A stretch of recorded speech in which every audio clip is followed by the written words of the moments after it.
नमस्कार। चेतना का विज्ञान डॉक्टर आमोद सचान की दृष्टि से इस खास प्रोग्राम में एक बार फिर आपका स्वागत है।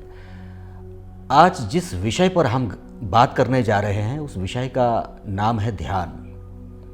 ध्यान जो हमें भीतर की यात्रा की ओर ले जाता है, ध्यान जो हमारे जीवन को परिपूर्ण बनाता है।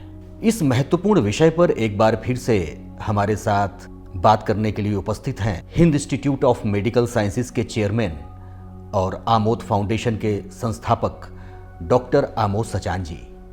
डॉक्टर साहब, आपका इस शो में बहुत बहुत स्वागत है। धन्यवाद सर, आप का जो मेडिकल फील्ड में एक जो अनुभव रहा है वो तकरीबन मेरे ख्याल से 40-45 सालों का रहा है। आप एक मोटिवेशनल स्पीकर हैं। आपकी दृष्टि से अगर हम शरीर विज्ञान और अध्यात्म को एक करते हैं तो एक नई शाखा का जन्म होता दिखाई दे रहा है। इसमें सर थोड़ा सा हमें आज बताएं कि ध्यान क्या चीज़ होती है। ध्यान को समझने के लिए सबसे आवश्यक है कि हम जो अक्सर कहा जाता है कि अंदर की यात्रा करें, बाहर की यात्रा में हम हैं, ये है क्या सब। तो हमें अपने आप को पहले समझना बहुत जरूरी है कि हम कैसे काम करते हैं, तब हम ध्यान को समझ पाएंगे कि ध्यान क्या है और ध्यान की क्या लाभ है। तो ध्यान जो इसकी डेफिनेशन बहुत तरीके से की गई है, बहुत तरीके से डिस्क्राइब किया गया, लेकिन वास्तव में ध्यान एक चीज का है और वो ये है कि ध्यान है वर्तमान में रहने का काम, वर्तमान में जीना। वर्तमान में जो कुछ हम कर रहे हैं, जो कुछ सोच रहे हैं, जो कुछ बोल रहे हैं, हम वही रहें। लेकिन मन की ऐसी चाल है कि वो आपको हर पल भटकाती है। हर पल ये तो पास्ट में ले जाती है, फ्यूचर में ले जाती है, उस समय वर्तमान जीवन में नहीं रहने देती। तो इसी की प्रैक्टिस करते हैं हम वर्तमान में जीने को, और इस प्रैक्टिस में ही हम अपने माइंड को ट्रेन करते हैं। माइंड को ही बताते हैं, हम स्वयं बताते हैं बुद्धि के माध्यम से कि ये सच है। तो उसके लिए फिर हम तमाम तरीके की विधाएं यूज करते हैं। हम सबसे नैसर्गिक विधा है, जो सबसे प्राकृतिक है, वो सांस है। जब तक हम जीवित हैं सांसें हमारे साथ हैं। तो और सांसों में हर विचार का प्रभाव पड़ता है, हर एक विचार का सांसों पर प्रभाव पड़ता है। और हम इस इतने दिनों में हमारे मन पर जिस तरीके से बाहरी चीजों का प्रभाव पड़ गया है, और एक तरीके से मन हमारा गुलाम हो गया है, मन ने हमको गुलाम बना लिया है। तो इसलिए उसको ठीक करने में बड़ी मेहनत है। अच्छा डॉक्टर साहब, क्या ध्यान से सभी कुछ ठीक किया जा सकता है? क्या ऐसा कुछ है? ऐसा है कि किसी भी कार्य को जब आप करते हैं तो उस कार्य का शुरुआत कहाँ से होती है? विचारों से। विचार हमारे गड़बड़ है। तो जब कोई भी काम करते हैं तो पहले मनसा वाचा कर्मणा, तब कर्म पे आता है। कर्म पे आता है, उसे कर्मफल मिलता है। यही तो प्रोसेस है, नॉर्मल है। लेकिन हमारे मन पे हमारा कंट्रोल नहीं है। तो इसलिए कुछ भी करने के पहले हमको मन पे कंट्रोल करना जरूरी है। और अगर मैं सीधे शब्दों में कहूँ कि हमारे अपने थॉट्स एंड इमोशंस जो हमारे व्यक्तित्व को बनाते हैं, उन पर हमारा कोई कंट्रोल ही नहीं बचा है। वो स्वचालित है, ऑटोमेटिक चल रहे हैं, और हम उनके अधीन पूरा जीवन जी रहे हैं। जो जीवन जी रहे हैं वो दुर्गम रास्तों से जाकर के हमको अंधकार में ले जा रहा है। शायद इसीलिए लोगों ने धूम्रपान को ही ध्यान समझ लिया है। ये ध्यान नहीं है। ध्यान स्वयं को देखना और वर्तमान में जीने की जो तरीका है वही ध्यान है। इसी में एक प्रश्न मेरे दिमाग में आ रहा था सर, क्या ध्यान बहुत कॉम्प्लिकेटेड है? क्या इसको करना बहुत गंभीरता का विषय है? लोग अक्सर ध्यान से कतराते हुए महसूस होते हैं कि नहीं, इसके लिए समय चाहिए, इसके लिए कहीं पहाड़ में जाना पड़ेगा, इसके लिए कहीं गुफाओं में जाके हमें बैठना पड़ेगा एक निश्चित मुद्रा में। तो क्या ध्यान वाकई में कॉम्प्लिकेटेड है? ध्यान को हम लोगों ने कॉम्प्लिकेटेड बना दिया है। ध्यान चूंकि एक जीवन जीने का तरीका है, स्टाइल है कि हम जीवन कैसे जिए, तो चूंकि उस पर अपना कंट्रोल खत्म हो गया, इसलिए हमको वो कठिन लगता है। ध्यान बहुत ही सरल है। सरलता में रहना ही ध्यान है। कि मैं आपको दर्शकों को सबको बताता हूँ कि यदि आप एक बार जीना सीख जाएं, जान जाएं कैसे जिया जाता है, तो जीने का आनंद आ जाए। जीवन इसलिए नहीं मिला था कि हम संसार की इतनी दुश्वारियों में घिर करके परेशान रहे। जीवन इसलिए मिला था कि हम खुशहाल रहें। हम उस परमपिता परमात्मा की संतान है जिसने अपने बच्चों को संसार की सारी सृष्टि प्रदान करी उसको खुशी देने के लिए, और हम उसको पाकर के इतने दुखी हो गए। तो इसलिए हमको कठिनता से सहजता की तरफ जाना है, और अगर सहजता की तरफ जाएंगे तो हम नॉर्मल हो जाएंगे। इसलिए हमने एक ध्यान की विधि है सहज योग। सहज योग, उसका नाम इसीलिए उन्होंने, जिन लोगों ने उसको चलाया उसका नाम सहज योग रखा। कुछ लोगों ने इसका नाम राजयोग रखा, क्योंकि उनका ये कहना था कि हम इस शरीर के हमको राजा होना चाहिए, मतलब ये हमारी किंगडम है शरीर, और इसका आत्मा को राजा होना चाहिए, उसके कंट्रोल में चलनी चाहिए। तो यदि हम ये सीख जाएं तो हम राजा हो जाएंगे। और जब आप सहजता से जीने लगते हैं, मैं भी आपको एक्सप्लेन करता हूँ, तो आप कैसे कठिनाइयों को ओवरकम कर लेते हैं, कैसे दूर कर लेते हैं। आप स्वयं अपने सारे झंझटों को, झंझावातों को आप एकदम दूर कर देते हैं। आपने चर्चा में एक बात कही थी कि आपके कोई परिचित हैं और उनको सीवियर हार्ट अटैक की प्रॉब्लम हुई थी, और शायद आपने ये भी बताया था कि ध्यान मार्ग से उन्होंने उस पर काफ़ी विजय हासिल करी।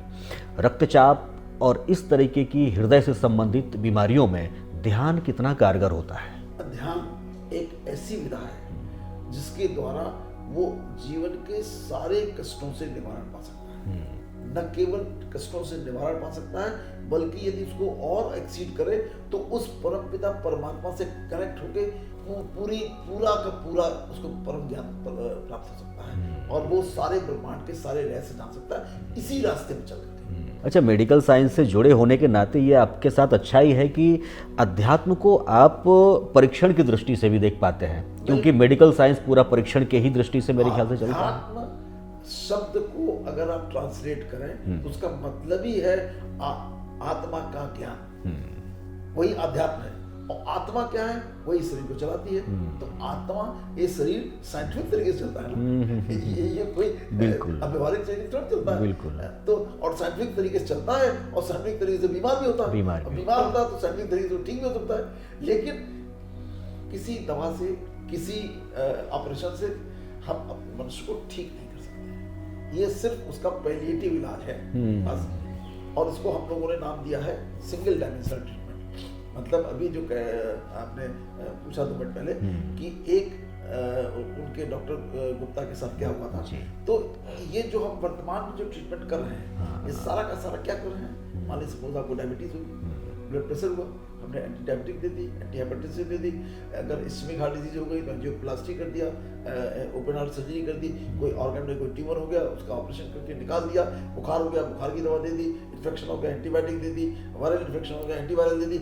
लेकिन ये खाली उस जो सिम्टम है जो पैदा हुआ है उसका कारण, उसकी जांच करते हैं, डायग्नोसिस बनाते हैं, फिर उसका इलाज कर देते हैं। लेकिन क्यों पैदा हुआ है इस पर चर्चा नहीं करते हैं। किसी को डायबिटीज क्यों हुई, किसी को ब्लड प्रेशर क्यों हुआ, किसी को हार्ट अटैक क्यों पड़ा, किसी के साथ ये बैक्टीरियल इन्फेक्शन क्यों हुआ। अभी आपने देखा कोविड के दौरान कि आपको ढेर सारे लोगों को कोविड हुआ, और उसमें से कुछ लोग कोविड के नाम से उनकी मृत्यु हो गई।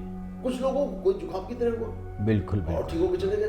तो ये सब उसके अपनी पर्सनालिटी का प्रभाव था कि उसका व्यक्तित्व किस लेवल तक विकारी था, किस लेवल तक वो साकारी था। जब आप सरल होते हैं, सहज होते हैं, प्रेम में रहते हैं, करुणा में रहते हैं, तो आपके चेहरे की एक आभा होती है।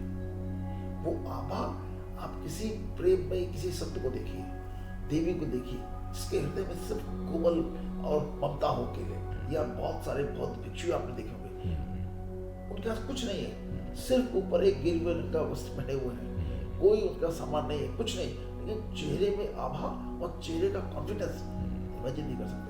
मैं अक्सर ये कहा करता हूँ कि आज की तारीख में इतना कॉस्मेटिक आ गया है, किसी कॉस्मेटिक की जरूरत नहीं। अपने हृदय में प्रेम और करुणा पैदा कर लीजिए, आपके चेहरे में इतनी सुंदरता आ जाएगी जो आप किसी कॉस्मेटिक से पूरी नहीं कर सकते। आप प्रेम और करुणा नहीं है, आप कुछ लपेट लीजिए अपने चेहरे में, उससे कोई सुंदरता नहीं आ सकती। कोई सुंदरता क्षणिक होगी। रात में जब आप उसको निकाल के अपना चेहरा देखेंगे, आपको खुद ही अपने चेहरे से घृणा होगी। इसलिए इसका डेवलप करना अपने हृदय में, ये मनुष्य का पहला कर्तव्य है। बस खाली इस श्रृंखला को करने का मेरा प्रयोजन खाली यही था कि मैं लोगों को ये बता सकूं कि जीवन का रहस्य क्या है और जीवन को कैसे जिया जाए, जिससे हम इन कुरीतियों से, इन समस्याओं से बाहर निकल सकें और सही ढंग से अपने आप को जी सकें। एक बड़े मशहूर लेखक की कुछ पंक्तियां सर इस समय याद आ रही हैं। बड़ी सुंदर सी पंक्तियां हैं इस समय।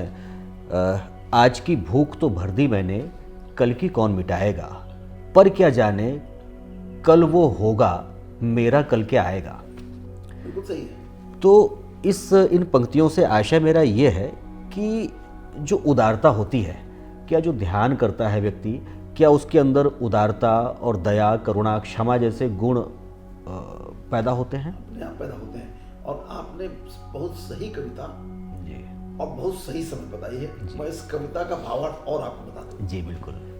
ऐसा है, ध्यान ही इसी बात का हम करते हैं। जो ध्यान, रियल ध्यान है, मैं किसी एपिसोड में वो ध्यान भी करूँगा। जी बिल्कुल। रियल ध्यान इस बात को हम अपने सबकॉन्शियस माइंड को बताते हैं कि मैं ये शरीर नहीं हूँ, मैं इस शरीर को चलाने वाली ऊर्जा हूँ और मैं ये मन भी नहीं हूँ। मन भी ये मेरा कंट्रोल में रहने वाला है, इसके माध्यम से मैं शरीर को कंट्रोल करती हूँ।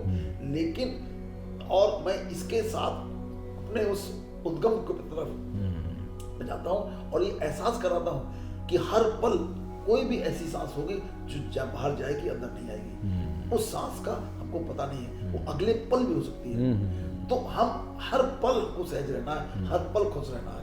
कुछ भी मिले, कैसा भी मिले, उसको धन्यवाद। इस जगह पर एक सेंटेंस और जोड़ देता हूँ। जब कभी आपको कोई अचीवमेंट मिलता है तब आप बहुत खुश होते हैं। मैंने अचीव किया, मैं एमपी बन गया, मैं एमएलए बन गया, मैं मिनिस्टर बन गया, मैं राष्ट्रपति बन गया। लेकिन जब कोई दुख आता है तब आप कर्ज करते हैं, परेशानी इसकी वजह से मिली, इस नेता की वजह से मिली, इस ब्यूरोक्रेट की वजह से मिली, इस सरकार की वजह से मिली, इस कोर्ट की वजह से मिली, मेरी वजह से नहीं मिली।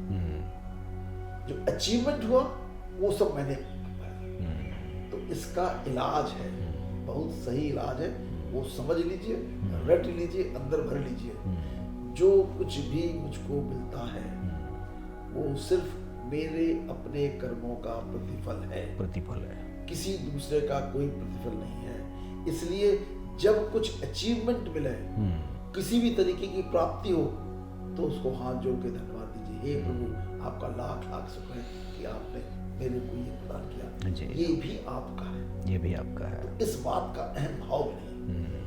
जब दुख मिले तो भी उसको धन्यवाद दीजिए कि हे प्रभु, मेरे कर्म कट गए, आपको बहुत बहुत शुक्र है, आपने इस दुख को सहने की क्षमता दी मुझे। वो क्षमता भी वही देता है। जब आप ध्यान की गहराइयों में जाते हैं तो ये भी वही देता है। तो आप उस परेशानी से दुखी नहीं होते, क्योंकि फल तो मिल रहा है। इस पूरे शरीर की बनावट ऐसी है कि ये कर्म फल पर आधारित है। हम जैसे कर्म करेंगे और जैसे कर्म करेंगे, कैसे कर्म करेंगे, जैसा सोचेंगे फिर विचार पर ही बात। तो कैसा सोचेंगे, जैसा हमारे संस्कार पुराने चले आ रहे हैं। तो जब तक हम उन पुराने संस्कारों को नहीं मिटाएंगे, इसको हम बहुत सिंपल भाषा में कहते हैं कि जब तक अपने उस पुराने संस्कारों की हार्ड डिस्क को डिलीट नहीं करते हैं, फॉर्मेट नहीं करते हैं, तब तक हम सुधर नहीं सकते। क्योंकि वो बार बार वही विचार पैदा करता है, अननोइंगली विचार पैदा करता है। आपको एक जगह यहाँ पर और बता दूं कि हमारे मन में जो विचार पैदा होते हैं, ये विचार करीब 35 से 40 पर मिनट आते हैं। सामान्य, जिसको हम कहते हैं ये सामान्य व्यक्ति है, जो थोड़ा और ज्यादा होता है, 50 हो जाता है, उसको कहते हैं बॉर्डर लाइन पर्सनैलिटी कहते हैं। उससे ज्यादा होते हैं तो उसको हम पागल कहते हैं, उसको दवाई देते हैं। सब विचार ही हैं, ये कोई और चीज नहीं है। तो इन विचारों को पर हमारा पूरा कंट्रोल होना चाहिए। ये विचार मेरे ही अनुसार आने चाहिए, जो मेरा आत्मिक स्वरूप है उसके अनुसार आने चाहिए, और वही वाले विचार आने चाहिए जो आत्मा की गुण है। तो इसके लिए हम ध्यान करते हैं, और इसमें से जो विचार आते हैं करीब जब नापा गया है तो 95% विचार वेस्ट थॉट्स होते हैं। ओके। बाकी विचार नेगेटिव थॉट्स होते हैं। पॉजिटिव तो कभी कभी आता है, रेयरली आता है। ज्यादातर आता भी है तो अपने सगे संबंधियों के लिए आता है। कितने लोगों को आपने देखा है जो सामान्य जन के पास बैठे हैं और उसके लिए उसके हृदय में करुणा पैदा हो रही है। इसका भला हो जाए, कैसे इसका भला हो जाए, मैं इसमें निमित्त बन जाऊं, कितने लोगों में आता है। आप इमेजिन करिए, देखिए इतनी बड़ी पॉपुलेशन है, कितने लोग दिमाग आता है। अगर ये दिमाग में आए, ये उनके मन मस्तिष्क में आए तो संसार स्वर्ग न हो जाए। जो संसार नरक बना हुआ है इस समय, ये हमारे विचारों का कारण बना हुआ है। तो हमें अपने विचारों की शुद्धि करनी होगी। मैं यहीं पर एक और लाइन जोड़ देता हूँ जी, कि विचार जो है वही सत्य पैदा करते हैं, वही कलयुग पैदा करते हैं। सत्य का मतलब हम सत्य के करीब हैं। अगर सत्य के करीब हैं तो हम सत्युग में हैं, और अगर हम असत्य के करीब हैं तो हम कलयुग में रह रहे हैं। तो सत्य क्या है? सत्य सिर्फ इस पूरे संसार में दो सत्य हैं, एक है आत्मा और दूसरा परमपिता परमात्मा। ये बदले नहीं जा सकते, ये जैसे होते हैं ये। और ये रहस्य भी आज खोल के मैं बता दूं, इसको भी लोग बहुत नहीं समझते हैं, नहीं जानते हैं। हम सब अजर अमर अविनाशी हैं। हमारी मृत्यु नहीं हो सकती है, क्योंकि energy can not be destroyed, it can change one form to another. तो हम चूंकि शरीर के भान में रहते हैं, हम भूल गए अपनी आत्मा को, इसलिए इस शरीर की मृत्यु के साथ हमने जोड़ लिया है, तो हम मृत्यु को प्राप्त होते हैं। यदि ये शरीर, हम ये जान जाए कि ये शरीर मिला है हमको कर्म क्षेत्र में काम करने के लिए, और इस शरीर का विनाश होना है, लेकिन मेरा विनाश नहीं होना है, मैं नहीं। और अगर आप इन ध्यान की पद्धतियों से ध्यान की ऊंचाइयों में जाएंगे तो आप शरीर एक माध्यम रह जाएगा। ऐसे बहुत सारे ऋषि मुनि हैं जिनको मैं जानता हूँ व्यक्तिगत तौर से, जिनका मुझे अनुभव है, जो लोग शरीर छोड़ने के बाद साक्षात प्रकट हो जाते हैं और अच्छे निमित्त कार्यों के लिए। बिकॉज ये शरीर जैसे प्रकृति के तौर पर ये पैदा हुआ है, ऐसे ही ये शरीर जो है हम क्रिएट कर सकते हैं, बना तो इसी पंचतत्व से। और उस आत्मा में इतनी शक्ति है कि वो परमपिता परमात्मा से कनेक्ट हो जाए जहाँ, तो सब कुछ क्रिएट कर सकती। क्रिएटर तो वही है, हम उससे कनेक्ट हो गए। हम एक छोटी सी बूंद से उस समुद्र में मिल गए, तो मैं सागर हो गया। तो जो सागर कर सकता है वही मैं कर सकता हूँ। चूंकि हम एक सीसी के अंदर बंद जल है, उसी समुद्र के अंदर है, लेकिन चूंकि सीसी इतनी टाइट बंद है, उससे मिलने नहीं दे रही है, इसलिए उसकी ताकत नहीं है। और उस सीसी के अंदर बंद पानी का कोई मूल्य नहीं है, कुछ नहीं कर सकती। तो अपने आप को उसके साथ जोड़ना है, और ये सब कुछ वैज्ञानिक है, ये अवैज्ञानिक नहीं है। इसलिए अब जो जो रहस्य खुल रहे हैं, और उसके बाद ये सारा का सारा कुछ अभी क्वांटम मैकेनिक्स आई है, क्वांटम मैकेनिक्स में सब कुछ और डिटेल में डिस्क्राइब हो गया है। एआई आप सुन ही रहे हैं किस बेहतरीन तरीके से आगे बढ़ रही है। तो ये रहस्य बहुत ज्यादा छिपे नहीं है, लेकिन चूंकि इनको जानने का काम बहुत थोड़े लोग कर रहे हैं, इसलिए ये एक बड़ी अबूझ पहली बनी हुई है। सामान्य जन अपने शरीर के भान में रहते हैं, दुख सहते हैं, भय में रहते हैं, और उसी परेशान जिंदगी पूरी बिता देते हैं। जो सत्य चाहिए वो उनको मिलता नहीं। ध्यान ऐसा मार्ग है जो हमें अंदर की, भीतर की यात्रा की तरफ ले जाता है। आज हमने डॉक्टर आमोद सचान जी से ध्यान को लेके बहुत सारे महत्वपूर्ण तथ्यों के ऊपर बात की। हमने शरीर विज्ञान और अध्यात्म को ध्यान की दृष्टि से समझा, डॉक्टर आमोद सचान की दृष्टि से समझा।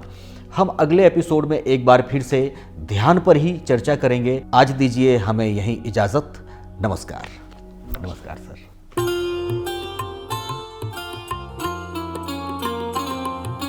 ध्यान लगा लो मन मंदिर में, ध्यान लगा लो मन मंदिर में, शांति का आभास होगा हर क्षण में प्रभु का दर्शन, हर क्षण में प्रभु का दर्शन, जीवन में मधुमास होगा।